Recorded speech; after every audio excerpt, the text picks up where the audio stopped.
Welcome to Talking Money from Informed Choice Radio. This is episode 9, and I'm very pleased to welcome Hannah Godfrey for this episode again. And we've got 3 fantastic topics to talk about this week, stuff that's going on in the world of personal finance. We're going to start with COVID financial support being skewed towards men.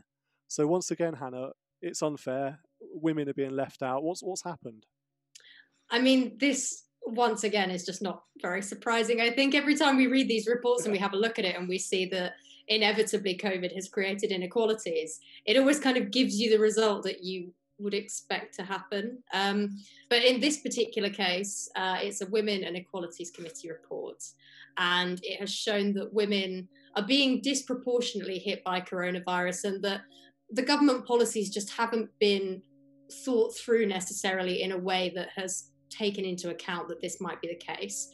So as a very straightforward and obvious example, obviously children are at home at the moment. They're not allowed to go to school because of COVID restrictions. And women are taking on most of the burden that comes with caring for their children. So having to homeschool them, cook them meals, clean after them, whatever it is. And as a result, women are finding that their careers are on hold, and small business owners literally just haven't got enough hours in a day to care for a child, do all the cooking and cleaning, and be running a business. It's just completely unsustainable. There's also what I would argue are more systemic problems that are being exacerbated by the pandemic. It's not that the pandemic has created these issues, and there, for instance, that women are more likely to have things like caring responsibilities in general. They're the ones that are more likely to look after aging parents and things like that, and therefore they're more likely to work part-time jobs, and therefore they're less eligible for things like statutory sick pay, which is quite important when you're in a pandemic. And they're overrepresented in sectors that are shut down, like hospitality and retail. We can all see the death of the high street and think about how many thousands of people are losing their jobs as a result. So yeah, women are not doing particularly well out of this pandemic, which is not a great surprise, I don't think. No, and another one they seem to be missing out on to a larger extent than men is the Self-Employment Income Support Scheme, where there's this 50-50 rule. So unless you have at least half of your income from self-employment, you don't qualify for any support under those grant schemes. And the stats all seem to support the fact that women typically who have a mix of self-employed income and employed income, so they maybe have an employed job and then they have their self-employed, their small business, lots of them are falling foul of that 50-50 rule and therefore being excluded from that particular support. But it seems to be across the board. This isn't just sort of one area of exclusion. This seems to be almost every area of COVID financial support. Do you think it's intentional when this sort of thing happens, or is it, as you say, just exacerbating existing inequalities? No, I mean, I feel quite strongly that society is very, very unequal still. That's not to say that we're in the 50s and women are the housewives, and I'm not suggesting that. Clearly we've come an awful long way here, but I don't see how anybody actually can look at society in its current form and say, yes, men and women are absolutely treated equal and have equal opportunity. And I don't think there's this big conspiracy. I don't think government are sitting there going, right, how can we screw over the women here?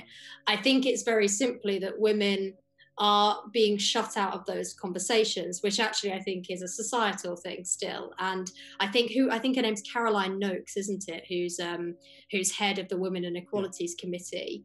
She's actually said in interviews it's pretty blokey at the top of number 10, and women's voices aren't really getting listened to. And actually you can see that across society in general, because often the top positions are still being held by men. I had a quick Google of FTSE 100 CEOs because it's the most obvious example.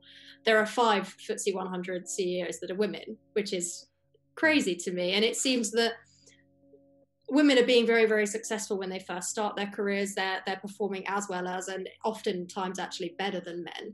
And it seems to be as they move up that career ladder.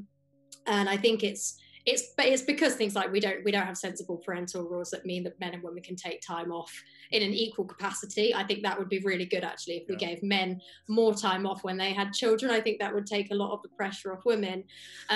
But because we still have these issues, women often struggle to get their voices heard.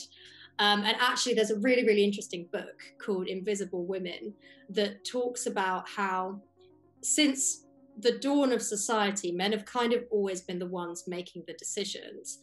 And because of that, society is very slightly skewed towards men, even down to things like road layouts and the sizes of pavements and things like that. Things that you would never ever consider because we're so used to just living how we live, and we would just never think about it. I suppose going through life as a woman is a little bit like going through life as someone that's left-handed.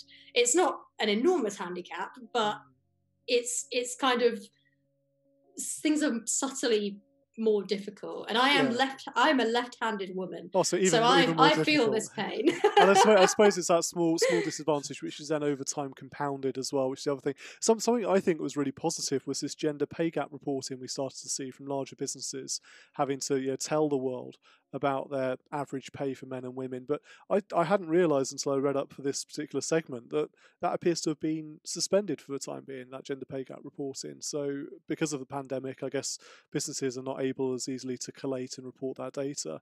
But hopefully that will come back. That's one of the things this committee is calling for, is for that gender pay gap reporting to be reinstated and enhanced as well when it comes back in. So it provides additional data, which is very useful.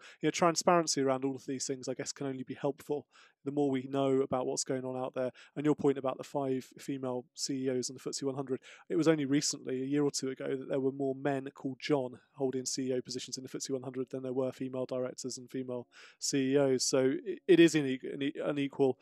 There is huge inequality, and it will be a very sad outcome from this pandemic firstly, if that exacerbates it and it widens the inequality. But secondly, if we don't take it as an opportunity to build back better, as everyone keeps saying, and actually put women in a stronger position as we leave the pandemic. Yeah, I mean, I'm quite skeptical. I mean, I saw there was a report from the Resolution Foundation, I think, and they had suggested that the pandemic had put women back 25 years, and it's because they'd kind of reverted to more of these caring positions, and their careers were suffering as a result. And I hope that that's not the case. I don't think that can be the case, but we talk about ESG investing occasionally. And to go back to your point about reporting on gender pay gaps, I would have thought that's quite important as well from an ESG point of view, because that's the kind of social governance area of ESG. Yes, yeah. So I think it's a bit of a cop-out that they would be suspended during a pandemic. I'm sure you can collate some figures. It surely can't be that difficult to do. I would hope they come back. And there are companies as well, it's worth saying, that are working pretty hard for their employees and trying to do their best. And it definitely minimises this sort of thing. So Zurich, for example, has offered all of its staff that are parents 2 weeks of completely paid time off. That's what did they called it? Something. I think it was called lockdown leave or something like that. Right. And it was targeted at parents who had childcare responsibilities and were having difficulty juggling it, so it wouldn't affect their career. So there are certain businesses that are kind of taking it into their own hands, realizing that this is a problem and trying to deal with it, which I massively rate. I saw that and I thought, good for you guys, well done. Well, it's great if you don't need government to intervene and to come in and say you must do this, and they're doing it for the right reasons. That's got to be positive.